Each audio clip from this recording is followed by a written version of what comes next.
ही प्रसूती केवळ परंपरेमुळे होत नाही, ती परिस्थितीमुळे होते.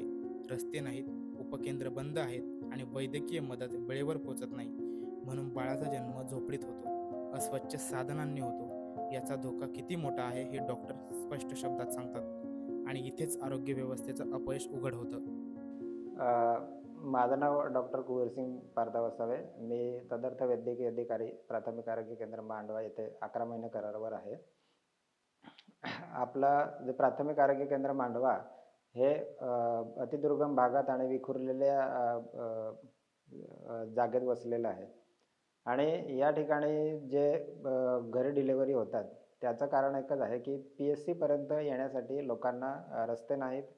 अ, समजा आपल्याला ते डिलिव्हरीची होणार आहे, हे माहिती असून सुद्धा आपण हतबल होऊन जातो.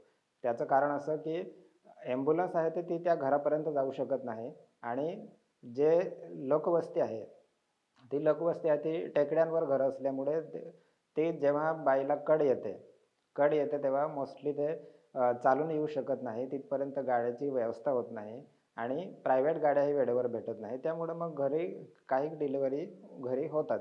आता जर घरी डिलिव्हरी जर झाली, तर मग बाळाला जे जे ब्लेड वापरत असतील ती लोकं, तर ते ब्लेड आहे तर दूषित जर असेल तर 100% बाळाला नाडी थ्रू त्याला रोगाचा प्रादुर्भाव होऊ शकतो. म्हणजे भविष्यात धनुर्वातासारखे आजार होण्याचे खूप चान्सेस असतात आणि अ, बाळ हे दगावण्याची शक्यता पण असते. त्यांना नाळ कशी कापावी, किती सेंटीमीटरमध्ये कापावी, ह्या गोष्टी त्यांना माहिती नसल्यामुळे ते बाळ किंवा माताही दगावू शकते.